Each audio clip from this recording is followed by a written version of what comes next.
Então, tinha alguns fenômenos na virada do século XIX para o século XX que não eram explicados pelo que a gente chama de física clássica. Essa voz você talvez já conheça do nosso primeiro episódio. Ela é do Pablo Saldanha, professor da Universidade Federal de Minas Gerais e pesquisador de ótica quântica.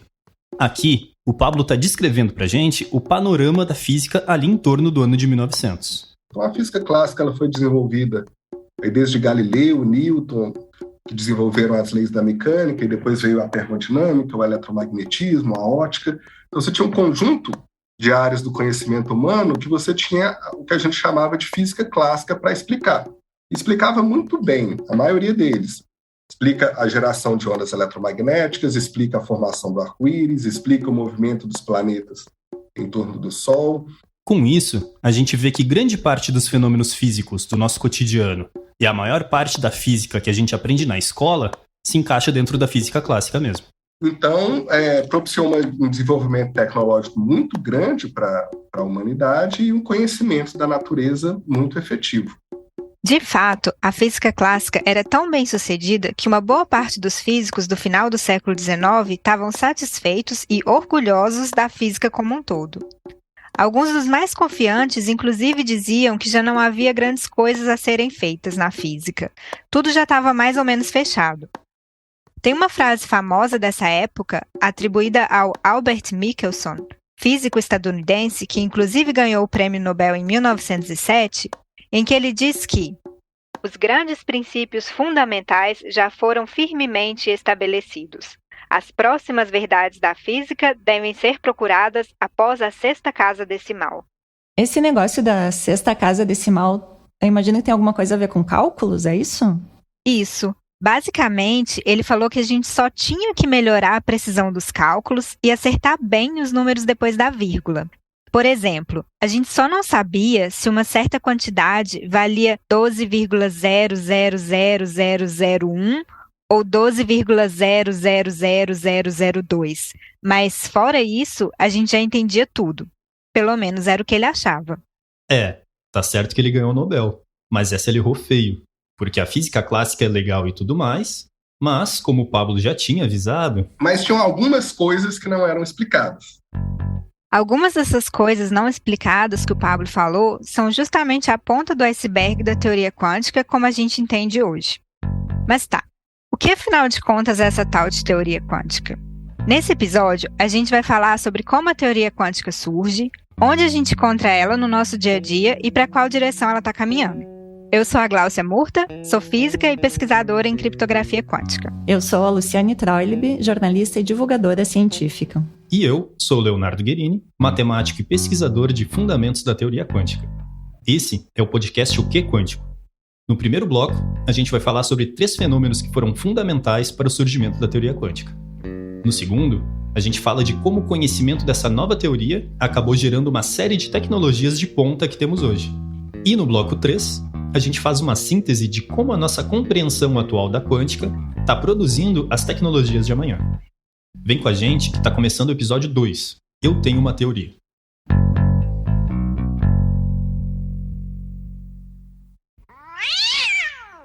Como a gente já mencionou na abertura, por volta do ano de 1900, tinha alguns problemas que a física daquela época, que hoje a gente chama de física clássica, não dava conta. A gente começa falando sobre 3 desses fenômenos que não tinham explicação, mas que tiveram consequências incríveis e estão interconectados entre si. Esses fenômenos são a barra de ferro que brilha com cores diferentes à medida que sua temperatura aumenta, os elétrons girando em torno do núcleo do átomo, que estranhamente não caíam dentro do núcleo, e a luz, que arrancava elétrons de alguns materiais, mas não de outros. A gente vai apresentar esses fenômenos aqui de maneira resumida com a ajuda do Pablo.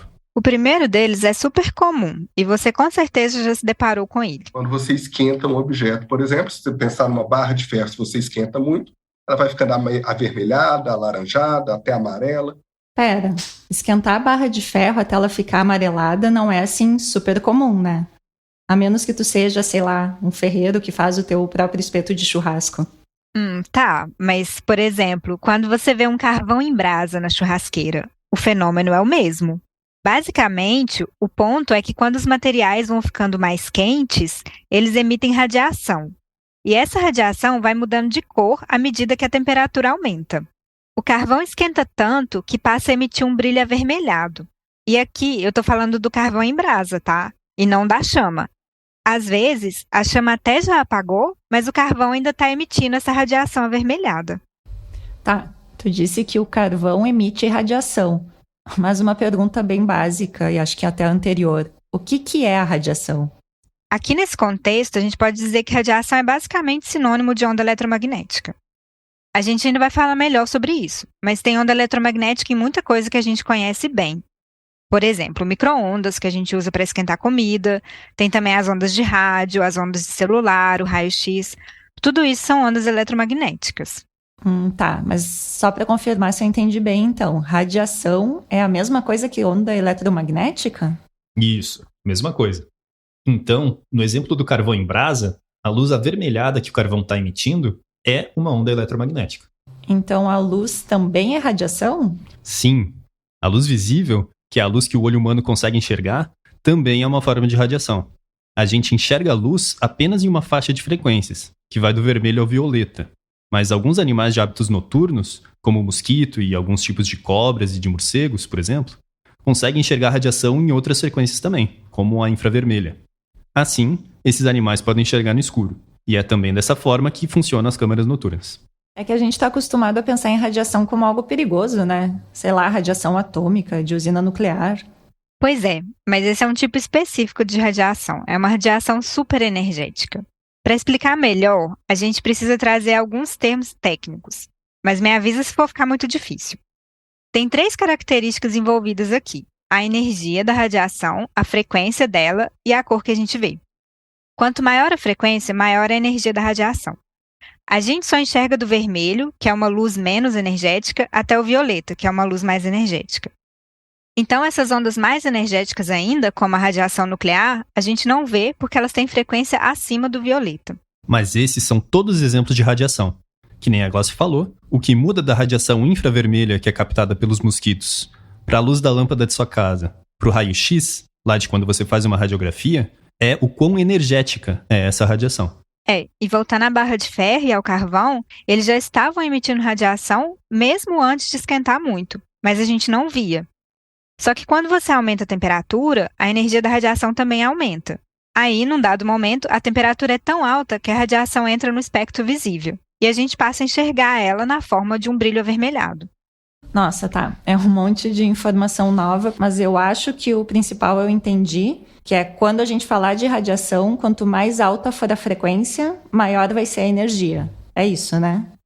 Isso, e vice-versa também. Mas no final do século XIX, não se conseguia explicar exatamente o comportamento dessa radiação que era emitida.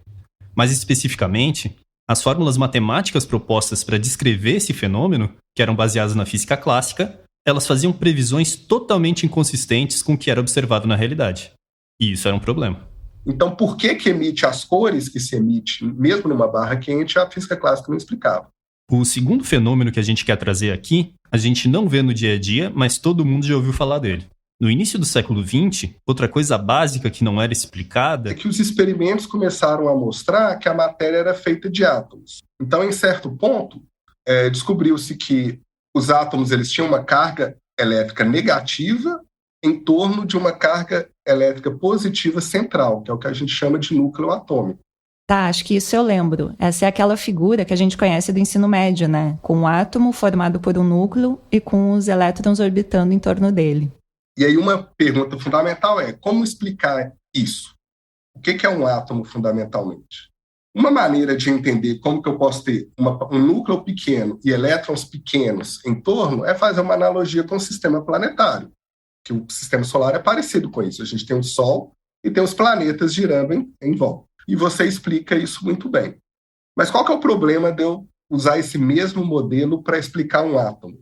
O problema é que o átomo é feito de partículas carregadas, com carga elétrica. Isso vem da teoria eletromagnética, que é um dos pontos altos da física clássica. Essa teoria diz que tudo que tem carga elétrica, como é o caso do elétron, emite radiação ao se movimentar. Essa mesma radiação que a gente estava discutindo agora há pouco. Não entendi muito bem. Tu conseguiria falar disso usando algo do nosso dia a dia? Sei lá, como micro-ondas que tu usou de exemplo antes? Por exemplo, uma antena de celular funciona baseado nessa mesma ideia. A antena precisa se comunicar com seu smartphone e vice-versa, certo? E ela faz isso codificando a informação em ondas eletromagnéticas. Mas então tem que ser ondas bem específicas para eles se entenderem, né? E aí como que a antena faz para gerar essas ondas? De uma maneira bem simplificada, ela usa os elétrons oscilando, ou seja, que estão se movimentando. Dependendo de como os elétrons oscilam, eles geram ondas diferentes que vão se propagar no espaço e chegar no seu celular. Então, controlando essa oscilação, a antena consegue gerar as ondas de maneira precisa para enviar as informações desejadas. Esse é o ponto. Em geral, elétrons em movimento geram ondas eletromagnéticas, que é outro nome para radiação. Tá.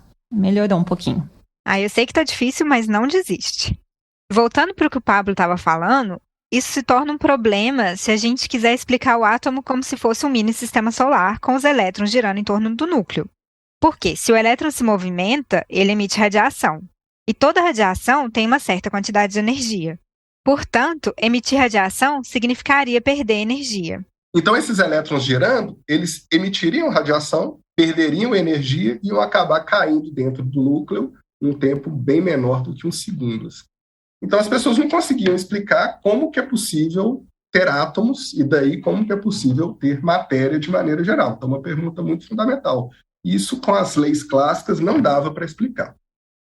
E, para fechar a conta, teve um terceiro fenômeno problemático que surgiu naquela época, que ficou conhecido como efeito fotoelétrico.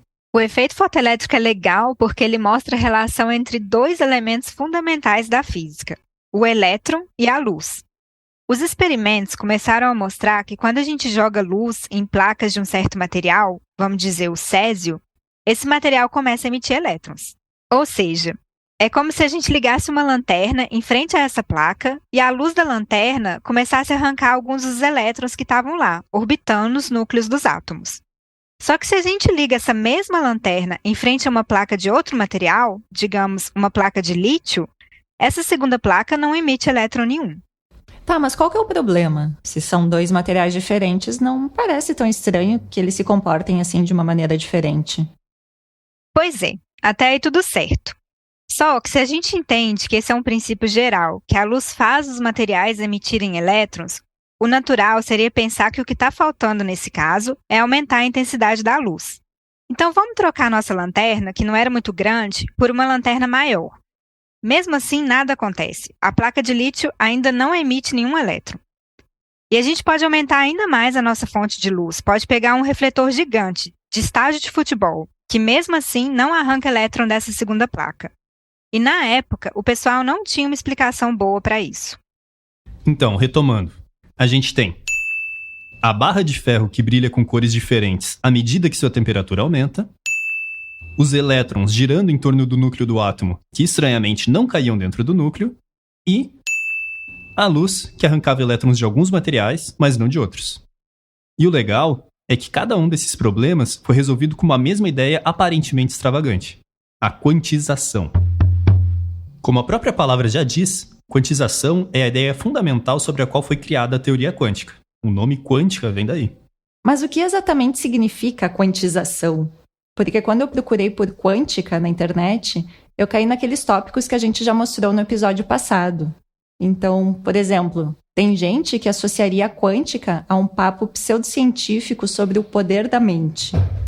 Isso é física quântica em ação. Isso é manifestação da realidade. Isso é o observador em pleno efeito. O que é totalmente furado. Tem gente que diria que quântica é a chave para entender ufologia. Física quântica e ufologia. Como é que nós podemos aplicar essas discussões mais avançadas da física quântica com relação ao fenômeno UFO? O que é uma grande bobagem. Tem gente que concluiria que quântica é a base teórica da homeopatia. Quando eu descobri que a homeopatia poderia ser explicada através da física quântica, aquilo para mim foi uma coisa espetacular. O que não tem nada a ver. E tem gente até que pensaria que quântica ensina como viajar no tempo. É apenas uma experiência consciente que parece que estamos indo adiante no tempo. Na teoria quântica também pode voltar no tempo. Eu que queria voltar no tempo só pra não ter escutado isso. Como tu deve ter adivinhado, nenhum desses áudios ajuda muito a definir o que é de fato quantização. Mas por sorte a gente tem a Glaucia e o Léo aqui para nos ajudar com isso. A palavra quantização está basicamente relacionada com a propriedade daquilo que não é contínuo, que é formado por pacotes, por unidades. Por exemplo, maçã. Lá no supermercado, as maçãs são quantizadas. Eu compro uma unidade, ou 2, ou 3. Eu não compro meia maçã.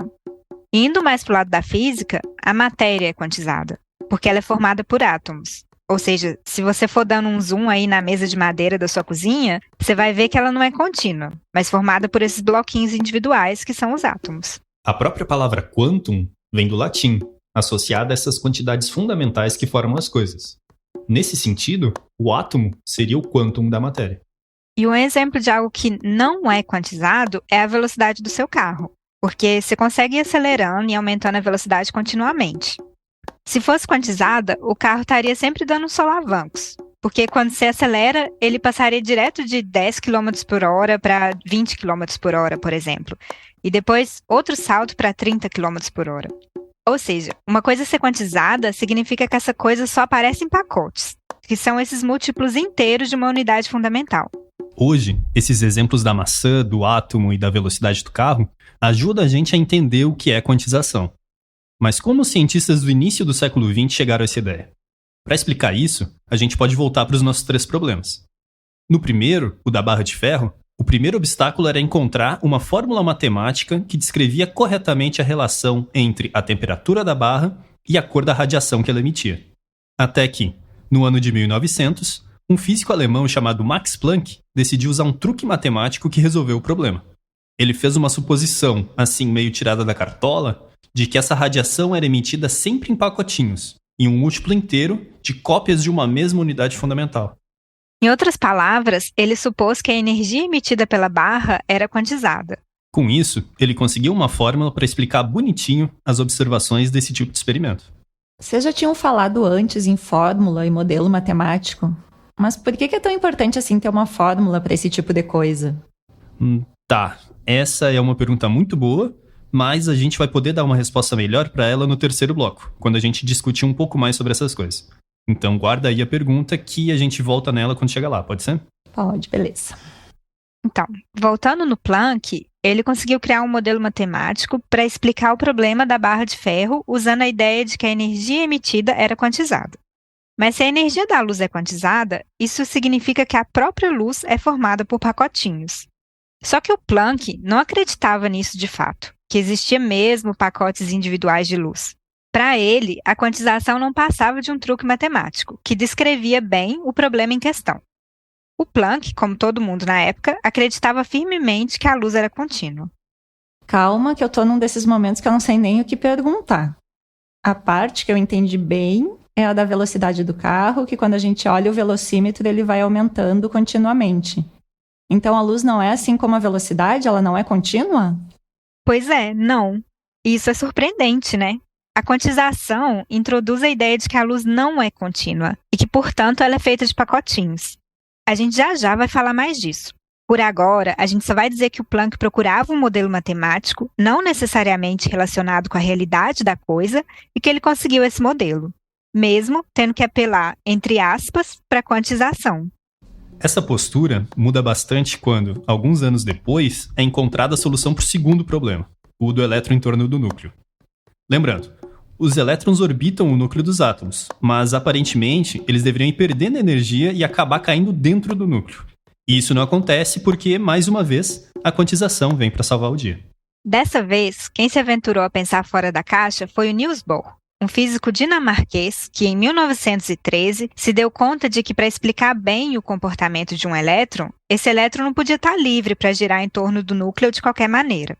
Ele tinha que estar restrito a ocupar apenas algumas órbitas específicas, que representam as diferentes energias que ele poderia ter.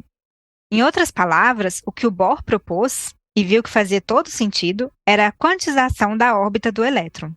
Tá, isso são aqueles elétrons fazendo círculos em torno do núcleo que a gente vê no colégio, né? Isso. Na verdade, esse desenho dos círculos em torno do núcleo não é tão correto assim. Hoje a gente tem um entendimento melhor do átomo. mas por hora vamos continuar com o modelo do Bohr mesmo. Então, o que o Bohr falou é que o elétron não era atraído até cair no núcleo do átomo porque ele só podia se mover em órbitas específicas. E esse espaço vazio entre as órbitas agia como se fosse uma barreira para fazer o elétron ficar comportado, seguindo lá a sua rota. E cada órbita corresponde a uma energia específica do elétron. Isso implica que a energia do elétron também é quantizada. Mas o que significa que a energia do elétron também é quantizada? Pois é, significa que assim como apenas algumas órbitas são permitidas para o elétron, a energia que o elétron tem também só pode assumir alguns valores específicos, dependendo da órbita que ele está.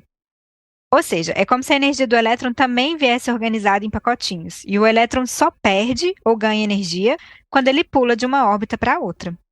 E isso nos leva ao nosso terceiro problema, da luz arrancando elétrons das placas de metal e como a resolução dele amarra todas essas coisas juntas. Como a gente falou, a luz da lanterna arrancava elétrons da placa de césio, mas não da placa de lítio. Quem teve o grande insight para explicar isso foi ele, o físico mais pop de todos, Albert Einstein. Isso aconteceu em 1905, ainda um pouco antes do Bohr desvendar as órbitas do elétron. O Einstein explicou essa situação falando para quem quiser ouvir. A luz é sim quantizada. Isso não é um truque matemático, que nem o Planck falava. É a natureza física da luz mesmo. Ou seja, a luz tem uma unidade fundamental, como se fosse um bloquinho de luz. E todo raio de luz é formado por uma certa quantidade desses bloquinhos. Esse bloquinho é o que a gente chama hoje de fóton. Então, para todos os efeitos, esse foi o nascimento do fóton. Tá, mas como que isso explica o comportamento da luz nas placas? Então, o que foi entendido é que os elétrons podem absorver fótons e também podem emitir fótons. E o que faz o elétron se mover de uma órbita para outra é exatamente a absorção de um fóton, que dá para ele a energia exata para ele transitar de nível. O elétron absorve esse fóton com energia específica, e com isso ele consegue se mover para uma camada orbital mais externa, mais afastada do núcleo. Nesse caso, a gente diz que o elétron fica excitado. E também pode ocorrer o contrário, né? O elétron pode emitir um fóton, diminuir a energia, e daí, por causa disso, se mover para uma órbita mais próxima do núcleo. Nesse caso, a gente diz que ele decaiu. Então, o efeito fotoelétrico é quando um fóton, individualmente, dá energia suficiente para um elétron, que está ali na camada mais externa do átomo, escapar completamente do núcleo. Quando você liga a lanterna na frente da placa de metal, você está bombardeando aquele material de fótons. Dependendo do material da placa e da energia dos fótons, os elétrons da camada mais externa absorvem esses fótons, ganham energia suficiente para declarar a independência do núcleo e vão embora dali. Eu não sei porquê, mas essa descrição me lembra um pouco aquele filme A Fuga das Galinhas, que seria meio a fuga dos elétrons. É, tipo isso. Mas essa fuga dos elétrons de cada material é diferente, porque cada material tem a sua própria personalidade. O césio, por exemplo, tem elétrons na sua última camada mais aventureiros. Eles precisam de menos energia para ir embora.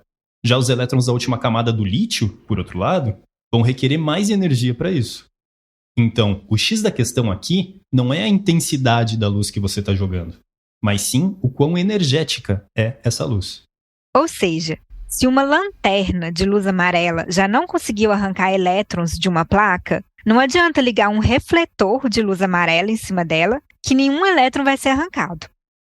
Então, faz muito mais sentido trocar a lanterna de luz amarela por outra lanterna que emite luz violeta, por exemplo. Porque o que você precisa é de uma radiação que tem uma energia maior. Tá, deixa eu ver se eu entendi.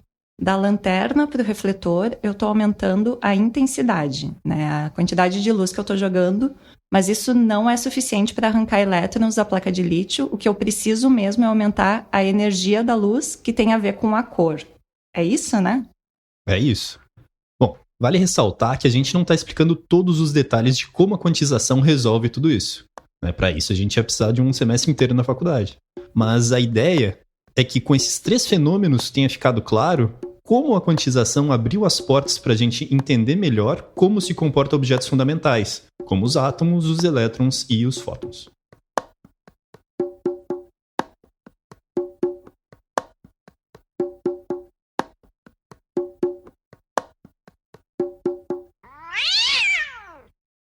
Bom, talvez você já tenha escutado que o Prêmio Nobel é a maior premiação da física. Então, é legal pensar que as explicações para esses 3 fenômenos que a gente comentou até agora foi exatamente o que garantiu o Prêmio Nobel do Max Planck, recebido em 1918, o Prêmio Nobel do Albert Einstein, recebido em 1921, e o Prêmio Nobel do Niels Bohr, recebido em 1922. Mas não foi só por isso que a gente quis falar desses fenômenos para vocês. E também não foi só para ilustrar o quão poderosa é a ideia de quantização, que resolveu esses diferentes problemas fundamentais que estavam surgindo naquela época.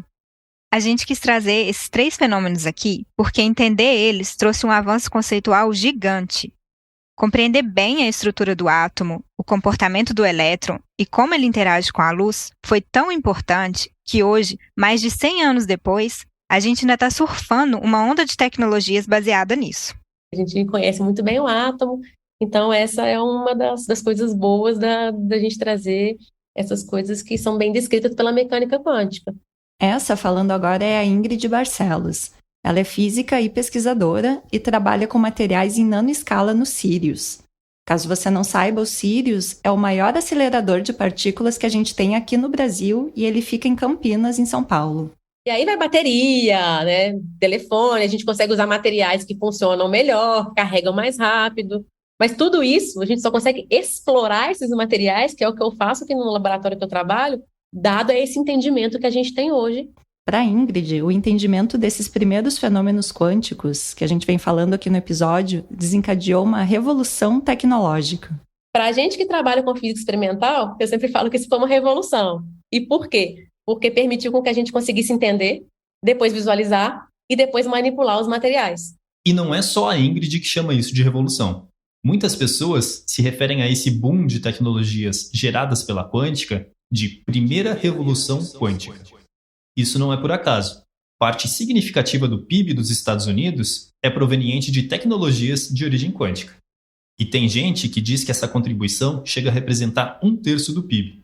Isso acontece porque todo o segmento de produtos eletrônicos depende fortemente da ciência quântica. Tudo que a gente usa hoje é baseado em microchips, né? São transistores, computador, notebook e tudo. O transistor, ou transistor, é uma pecinha que é essencial para microprocessadores. Ele está presente em computadores, celulares e muitos outros equipamentos eletrônicos. Ele é considerado um dos maiores avanços tecnológicos do século XX. Então, esses transistores, eles são elementos que a gente usa para poder passar corrente elétrica. Não só para passar corrente elétrica, né? Mas passar corrente elétrica, para amplificar algum sinal. Então, ele é um componente eletrônico que você pode ligar e desligar. E o que a gente associa com ligar e desligar? 0 e 1. Você já ouviu falar que o seu computador funciona em linguagem binária? Ou seja, baseado em zeros e uns? Pois é, o transistor é o hardware, ou seja, o componente físico por trás desses zeros e uns. Os transistores são os grandes responsáveis por possibilitar o processamento da informação dentro dos chips. Num computador, primeiro a gente traduz a tarefa a ser feita em código binário. E depois utiliza transistores para representar essa linguagem binária através da passagem ou não de corrente elétrica. Aqui, a contribuição da quântica se deve mais precisamente à miniaturização dos transistores. Se a gente pensar que o primeiro computador ele ocupava um andar inteiro de um prédio, e hoje a gente tem um computador que cabe na minha mão, isso só é possível porque a gente pode usar materiais com uma espessura muito reduzida. Mais especificamente, um ponto-chave foi desenvolver materiais semicondutores, ou seja, materiais que, dependendo da situação, podem conduzir a corrente elétrica e funcionar como um, e, dependendo da situação, podem agir como isolantes, interrompendo a corrente elétrica e funcionando como um zero. Agora, sabe que materiais definitivamente são ruins para isso? Os metais. Por exemplo, metal. O metal é um péssimo material para fazer transistor, porque qualquer excitação térmica já tem condução. Então, você não consegue desligar. Ou seja, o cobre, que é o metal geralmente usado na fiação elétrica, funcionaria sempre como um, porque sempre deixaria passar a corrente. Por outro lado, um exemplo de material semicondutor que é útil para construir transistores é o silício. É daí que vem o nome Vale do Silício, para designar o local da Califórnia onde surgiram muitas fábricas de chips eletrônicos. Hoje, um celular de última geração tem mais de 15 bilhões de transistores, cada um deles podendo alternar entre 0 e 1 bilhões de vezes por segundo. Agora, Se cabem bilhões de pecinhas assim na palma da sua mão, imagina o tamanho delas, né? Construir pecinhas assim tão pequenas só foi possível por causa da quântica, que explica bem as energias dos elétrons de um átomo. E isso nos ajuda, por exemplo, a combinar o silício com outros materiais para que uma parte do transistor conduza bem a corrente elétrica e outra parte conduza mal, funcionando como um isolante. Outra pessoa com quem a gente conversou sobre isso é a Gabriela Barreto Lemos, que é professora de Física da Universidade Federal do Rio de Janeiro e pesquisadora de ótica quântica, além de bastante ativa na promoção da diversidade e equidade dentro da física. A Gabriela concorda com o papel fundamental da quântica nos nossos computadores. Na verdade, a gente está esperando um grande computador quântico, mas, de certa forma, todo computador que a gente tem usa, né, a teoria quântica. Mas, além do transistor, existem também outras tecnologias super importantes que a gente pode mencionar. Inclusive, o efeito fotoelétrico que o Einstein explicou é a premissa básica das placas solares que a gente tem hoje em dia. A luz do Sol incide sobre uma placa que emite elétrons e que gera uma corrente elétrica. Claro, isso é uma maneira muito simplificada de descrever o processo. De 1905 para cá, houve um avanço gigantesco, tanto na parte da física experimental quanto na parte da engenharia, para tornar essas placas viáveis e eficientes. Falando com a Gabriela, ela contou pra gente que essa não é a única aplicação do efeito fotoelétrico. E quem diria, né? Todo mundo tem efeito fotoelétrico em casa, né?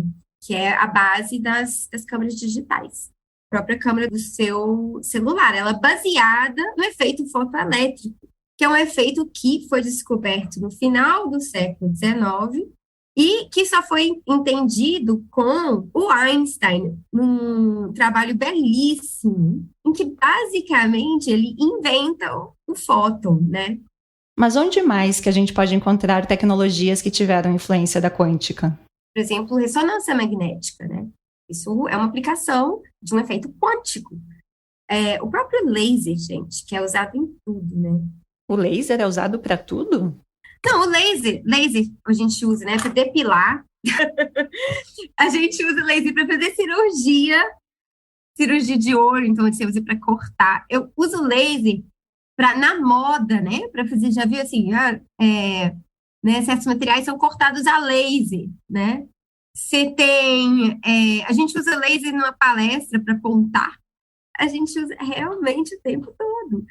E o laser é um fenômeno quântico, né? Aqui, vale a pena contar alguns detalhes. A diferença do laser para a luz de uma lâmpada qualquer é que a luz da lâmpada é toda bagunçada. Por exemplo, nessa lâmpada de luz fria comum, que você provavelmente tem em casa, tem radiação de todas as cores que acaba gerando essa cor branca que a gente vê.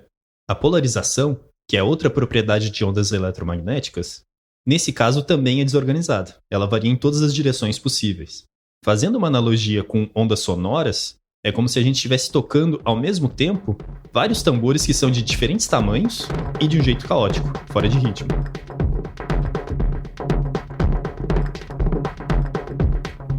Então, o que uma caneta laser faz? Sabe, aquele laser pointer que a gente usa para apontar numa apresentação de slide ou para brincar com gato? Então, a caneta laser usa a energia da bateria dela para excitar os elétrons de um material específico. Com isso, esse elétron fica excitado e vai para uma órbita mais energética. Só que esse elétron excitado tende a decair, voltar para sua órbita anterior. E quando isso acontece, ele emite um fóton. Nas palavras da Ingrid, a gente tem um elétron de um átomo que ele é estimulado para um nível de energia maior.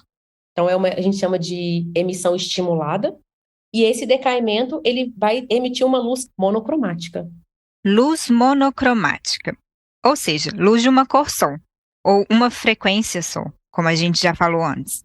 Então, a luz do laser, ela é uma luz bem comportada, que pode ser controlada de forma precisa. A gente diz que é uma luz coerente. Essa emissão estimulada é um processo que ele organiza a emissão de luz, porque esse fóton emitido é emitido sempre com as mesmas características, mesma energia e, portanto, mesma frequência e a mesma polarização. É como se a gente filtrasse os sons dos tambores diferentes batucando fora de compasso e sobrasse só os tambores de mesmo tamanho tocando em sincronia. Isso é o laser. E não precisa nem repetir qual a teoria que possibilitou todas essas tecnologias, né?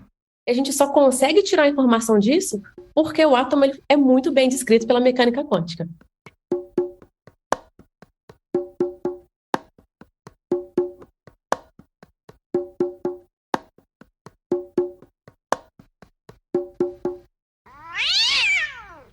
Então, até agora, a gente falou de como aqueles 3 fenômenos quânticos que a gente trouxe no início do episódio contribuíram para o desenvolvimento de muitas das nossas tecnologias atuais. Só que quando a gente pergunta para um especialista no assunto se esses são os fenômenos que melhor representam a teoria quântica, o Pablo Saldanha, que já estava conversando com a gente antes, responde que... Eu diria que não, porque eles foram os primeiros, né, e eles motivaram a construção da teoria, mas hoje eles são muito bem entendidos dentro da teoria, e eles não são os que expressam de maneira mais evidente assim a estranheza desse mundo quântico. De fato, eles só arranham a superfície. A quântica é ainda mais estranha e mais bonita do que isso. Para falar disso, a gente precisa contar um pouco melhor sobre a maneira como a teoria quântica surgiu. Comparando com a teoria da relatividade, por exemplo, apesar da relatividade ter aparecido mais ou menos na mesma época e também chegar a conclusões impressionantes, ela pode ser vista como uma generalização da teoria da gravitação de Newton. Ou seja, a relatividade generaliza resultados clássicos, o que quer dizer que a gente tem um ponto de partida bem conhecido para dar o pontapé inicial na discussão. E no caso da quântica, qual que seria esse ponto de partida? Pois é, não tem. A comunidade científica se deparou com uma série de fenômenos que eles não sabiam nem por onde começar a entender. Quando se começou a estudar objetos muito pequenos, como é o caso do elétron ou do fóton, começaram a aparecer mais e mais fenômenos que pareciam incríveis, diferentes de tudo que a gente encontra no nosso dia a dia. A Gabriela Lemos descreve essa sensação de uma maneira muito legal. Tipo, é meio uma Alice no País das Maravilhas. Para mim, eu sentia como a Alice que tinha, sabe, descido aquele buraco e tinha encontrado, assim, fenômenos completamente malucos, né? E fascinantes, mas que não fazem sentido fora do buraco, né? Então, por causa desses fenômenos malucos, como a Gabriela falou, os pesquisadores foram forçados a criar um modelo matemático praticamente do zero. Aqui é um bom momento para voltar para a pergunta que a Lu fez lá no início do episódio, de por que é importante ter uma fórmula ou um modelo matemático associado a um fenômeno físico. O modelo matemático é importante porque ele representa um nível mais profundo de compreensão. Ele é uma abstração que consegue ir além de uma situação específica. Então, por exemplo, quando a gente tem uma fórmula ou um modelo matemático que relaciona a temperatura da barra de ferro e a radiação que ela emite, a gente pode extrapolar e prever o que ocorre em muitas outras situações para além da barra de ferro. A gente pode até deduzir qual que é a radiação emitida por objetos muito maiores e em temperaturas muito mais altas, como, por exemplo, as estrelas. Então, com um bom modelo matemático, em vez de explorar o fenômeno na prática, a gente tem a opção de explorar esse fenômeno matematicamente. Por outro lado, ter um modelo matemático também permite relacionar, através da matemática, coisas que aparentemente não tinham nenhuma relação. Um exemplo clássico disso é o π, aquele número que começa com 3,14159,2 e por aí vai. Apesar de, historicamente, o π surgir associado com a proporção dos elementos de um círculo, a gente também encontra ele em fórmulas de muitas coisas que à primeira vista não tem nada a ver com círculo, como o movimento de uma bola ou o número de colisões de bolas de bilhar numa determinada situação. E isso é só para dar alguns exemplos. Essas conexões nada óbvias funcionam como pontes entre tópicos distantes, aumentando o nosso entendimento geral. O Rafael Chaves, que é professor da Universidade Federal do Rio Grande do Norte e pesquisador na área de informação quântica, fala um pouquinho como esse processo de formulação da teoria quântica aconteceu. Então, ao longo aí, vamos dizer, desde ali de 1905 até mais ou menos 1920 e pouco, 25, foi basicamente uma coleção de dados experimentais e diferentes modelos, tentativas matemáticas de se explicar esses fenômenos. Olha que interessante. Apesar de ter os resultados experimentais como guia, também foi necessário uma boa dose de tentativa e erro até que os pesquisadores descobrissem a linguagem matemática que representa bem os sistemas quânticos. Como diz o Rafael, A teoria quântica... Ela é um arcabouço matemático, um conjunto de regras matemáticas que sumarizam, que, de certa forma, codificam em si a essência da física quântica. Então, a teoria quântica ela é composta de postulados, de regras matemáticas que a gente não prova, a gente aceita. Esse arcabouço matemático dá certo, ele é efetivo. Com isso em mãos, a gente consegue predizer o que vai acontecer nos experimentos, mesmo que os resultados sejam contraintuitivos. Talvez um exemplo disso seja a luz, que intuitivamente a gente diria que é contínua, mas que a teoria quântica conclui que ela é quantizada. Então as predições da teoria funcionavam, mas ficava um gostinho amargo de insatisfação porque era uma coisa do tipo, fazendo assim dá certo, mas eu não sei bem por que é assim. Ou seja, apesar da matemática representar bem a física, não havia um princípio físico bem compreendido associado a essa matemática. Como assim? O que tu quer dizer com isso? Para fazer uma analogia, imagina que você está tentando entender como funcionam as marés. Né? Em determinados períodos a maré sobe, em outros períodos a maré baixa. E num dado momento, você nota que isso está relacionado com a Lua, que a maré alta ocorre sempre que a Lua está em certas posições no céu e em certas fases. Uma vez que você entende isso, basta olhar para a Lua para prever o que vai acontecer com a maré. Hoje, a gente sabe que essa relação é dada por conta da força da gravidade que a Lua exerce sobre o oceano. Ou seja, se a maré vai estar alta ou baixa, depende basicamente do quão distante a Lua está daquele ponto do oceano. Agora, se a gente não sabe nada sobre a gravidade, essa relação entre a Lua e a maré parece mais misteriosa. E é esse o caso da quântica. A gente pode pensar que os fenômenos quânticos eram como a maré e que a teoria quântica funcionava como a Lua. Ou seja, estudando a teoria, a gente previa o que iria acontecer nos experimentos. Mas nesse caso, a gente não tinha um princípio físico mais fundamental, como é a força da gravidade, no caso da maré e da Lua, explicando a conexão entre a teoria e a prática. Mesmo assim, como a gente mencionou mais cedo, uma vez que você tem esse modelo matemático, a teoria quântica, você pode começar a fazer um caminho inverso. Agora que você já usou os primeiros experimentos para formular uma teoria, você pode explorar matematicamente a teoria para formular novos experimentos. Em que período, mais ou menos, que aconteceu isso? Foi lá no século passado ou foi por agora? Bom, a gente pode dizer que isso começou lá no início do século passado. Depois da quantização aparecer para explicar aqueles 3 fenômenos isolados que a gente discutiu no início do episódio, uma teoria mais geral, englobando todos eles, começou a ser formulada na década de 1920. E uma vez que a gente tem a teoria quântica formulada, a gente atinge um novo patamar. Se antes a quantização já tinha dado contribuições práticas importantes, como descrever o comportamento do átomo, agora a teoria quântica vai um passo além e descreve uma porção de esquisitices que nunca tinham sido testemunhadas até aquele momento. Só para dar uma noção do quão esquisitas são as coisas, a gente vai listar aqui algumas dessas estranhezas com uma descrição bem curtinha de cada uma delas. Talvez você já tenha ouvido falar de algumas. A gente tem superposição, que diz que um sistema quântico pode se encontrar numa combinação de 2 estados distintos.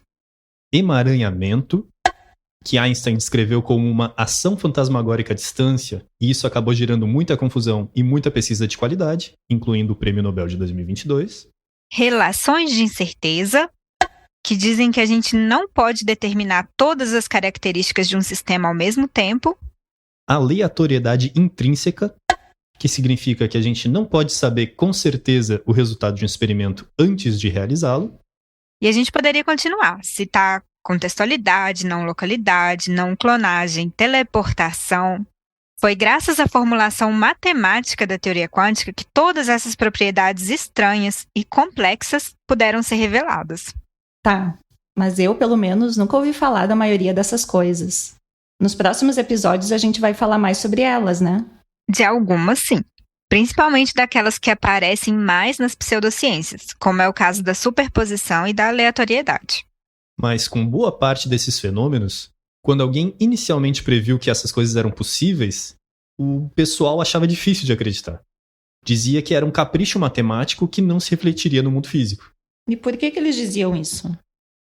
Bom, porque tinha essa desconfiança, né, de não estarem claros os princípios físicos por trás da teoria quântica. E outra, porque eram coisas contraintuitivas, né? Muito diferentes da física que se conhecia e diferente também de tudo que a gente vê no nosso cotidiano.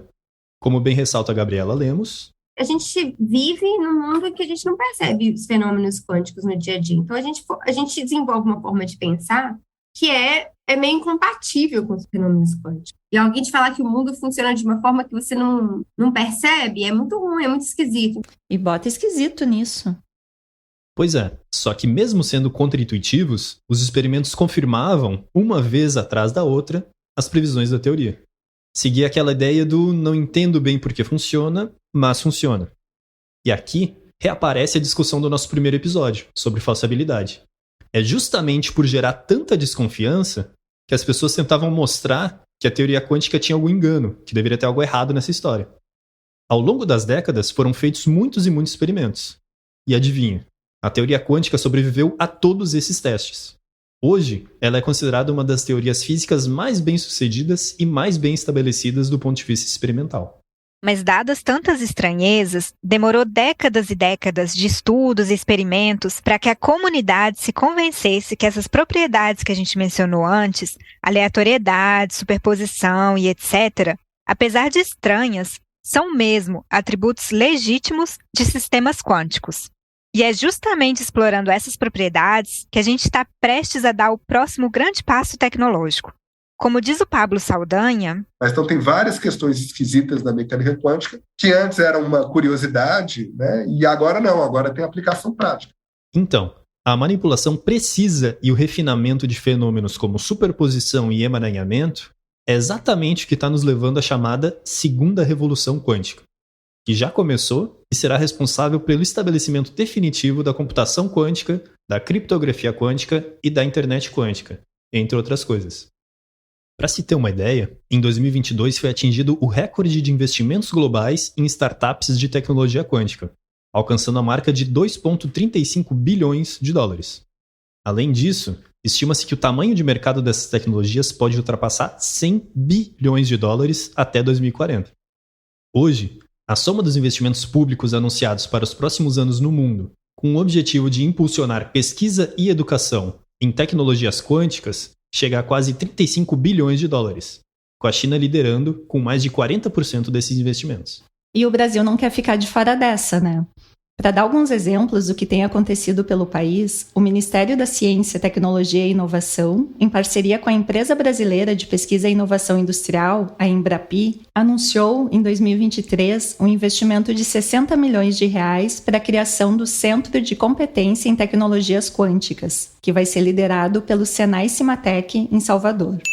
O projeto Rede Rio Quântica recentemente recebeu recursos de diferentes fontes de financiamento para viabilizar a implementação de uma rede de comunicação quântica no Rio de Janeiro. Além disso, desde 2020, um grupo de cientistas vem criando um roadmap para a implementação de tecnologias quânticas no estado de São Paulo. E recentemente o Brasil lançou as primeiras iniciativas de fomento federais e estaduais voltadas exclusivamente para pesquisa nas áreas de tecnologias quânticas. Computadores muito mais rápidos, fazer criptografia muito mais segura, fazer uma internet muito mais segura. Então, para você entender, resolver sistemas muito complicados. Na química, na física, na biologia, tem sistemas complicadíssimos. Os computadores não dão conta de fazer as contas e nós também não. Mas com o desenvolvimento de computadores quânticos, a gente pode avançar.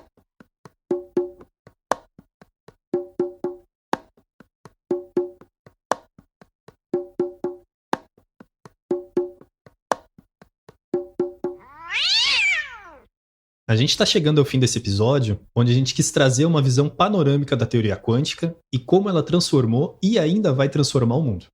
A gente quer encerrar amarrando essas características com as outras coisas que a gente escuta sobre quântica, mas que não são realmente científicas.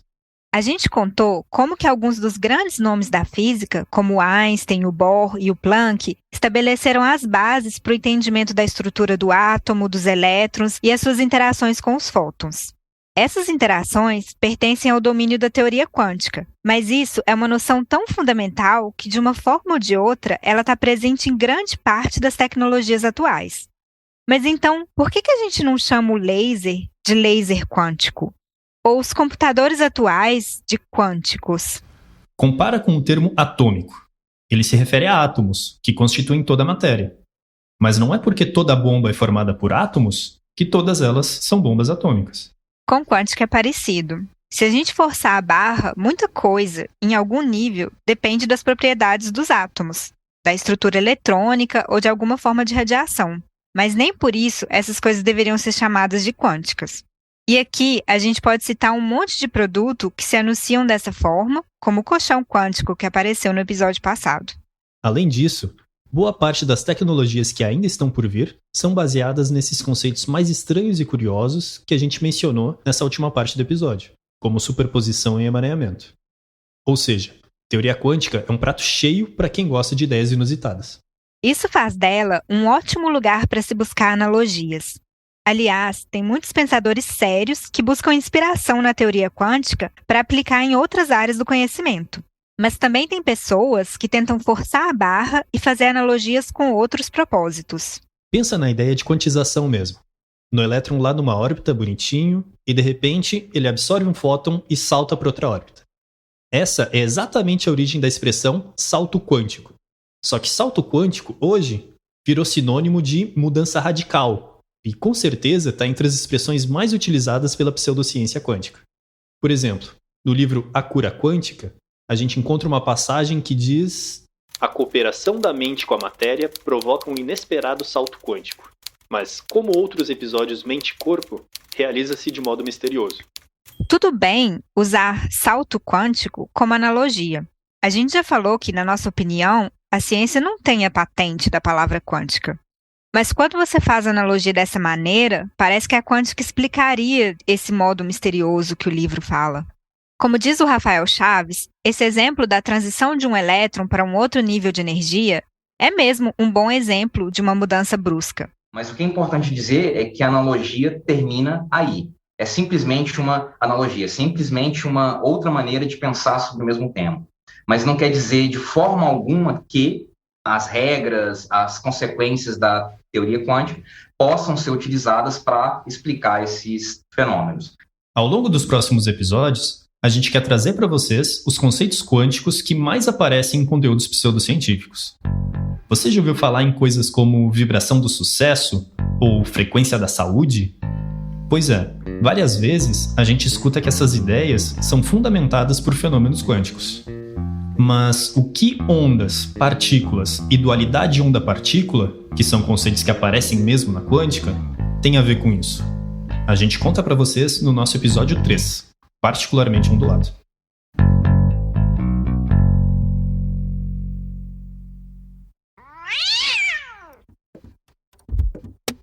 Grande parte dos temas que a gente tratou aqui nesse episódio, principalmente a parte histórica da formação da teoria quântica, aparecem com mais detalhes no livro Incerteza Quântica, do Rafael Chaves, que é um livro excelente e que a gente super recomenda se você quiser saber mais sobre essas coisas.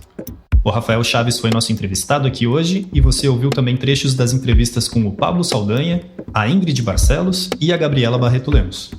Nosso muito obrigado aos nossos entrevistados. A transcrição do episódio e a tradução para o inglês estão disponíveis no nosso site www.fsm.br/o-que-quântico, assim também como links para várias informações sobre tecnologias quânticas que a gente citou aqui no episódio. Se você gostou do episódio, você pode ajudar a gente recomendando ele para aqueles amigos que se interessam pelo tema. Siga também o Que Quântico no Instagram, é @o-que-quântico, e não deixe de avaliar o podcast na sua plataforma de podcast favorita. Nesse episódio, nós utilizamos trechos do filme Quem Somos Nós, de 2004, dos canais de YouTube Laércio Fonseca e Kelly Lemos, Dor Crônica, e do livro A Cura Quântica, do autor Deepak Chopra. O Que Quântico é apresentado por mim, Luciane Troilb, pela Gláucia Murta e pelo Leonardo Guerini. Além de nós três, a Samara Vobeto e o Vitor Zúculo completam o time de produtores do podcast. O roteiro desse episódio é do Leonardo Guerini, com contribuições minhas, da Gláucia Murta e da Samara Vobeto. A idealização do projeto é do Leonardo Guerini e da Gláucia Murta. A consultoria de roteiro é feita pela equipe do podcast Ciência Suja. A edição de som é do Leonardo Guerini, do Vitor Zúculo e do Matheus Scherer. A mixagem é do Felipe Barbosa, o apoio de gravação é do Pablo Juan, a música original é do Pedro Leal Davi e a identidade visual e as ilustrações de capa são do Augusto Zambonato. Quem cuida das nossas mídias sociais é a Milene Eichelberger e o nosso site foi desenvolvido pelo Daniel Carlin. O Que Quântico é produzido dentro das universidades públicas. A gente contou com o apoio de diversos funcionários das nossas instituições que contribuíram para que o podcast chegasse ao seu formato final. Nós agradecemos o apoio financeiro do Conselho Nacional de Desenvolvimento Científico e Tecnológico, o CNPq, e do Cluster de Excelência Matter and Light for Quantum Computing, da Alemanha. E o suporte à infraestrutura da Heinrich Heine Universität Düsseldorf e das rádios da Universidade Federal de Santa Maria. Obrigada pela audiência e até o próximo episódio.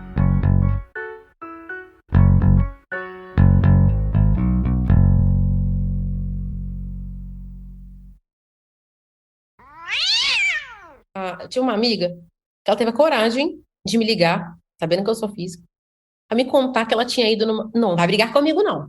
Mas eu fui numa terapeuta, ela me indicou um negócio, falou que era um produto novo, e aí me cobrou não sei quantos reais, um pacote quântico. Eu já parei, né? Porque não sei o quê, não sei o quê. Aí eu falei com ela, falei assim, aí ela falou, mas o que ela fez com você? Ela me passou umas luzes, passou uns negócios que ficavam piscando. Tá vendo aí, ó? Quântica, lúcida, né? E aí começou a falar, eu falei assim, vou ser muito sincera com você. Eu fiz graduação em física, mestrado, doutorado em física. Eu fiz uma infinidade de matérias de quântica. Sim, muitas. Eu não consigo pensar em nada do que você me falou que ela fez com você que se aplique em qualquer coisa que eu já tenha visto na minha vida. E é baseado em qual conhecimento que você acha que a sua terapeuta tem para te fazer uma cura quântica? Porque eu penso assim, se eu fosse fazer qualquer coisa que tivesse a ver com quântica, eu gostaria de fazer com alguém que trabalhasse com quântica. Você não vai no açougue pedir aula de matemática. Você vai no açougue comprar carne com o açougueiro. Entendeu? Você vai na farmácia comprar remédio. Você não vai comprar remédio, sei lá, na padaria. Então, eu acho muito estranho você querer qualquer coisa de quântica com alguém que não tenha formação.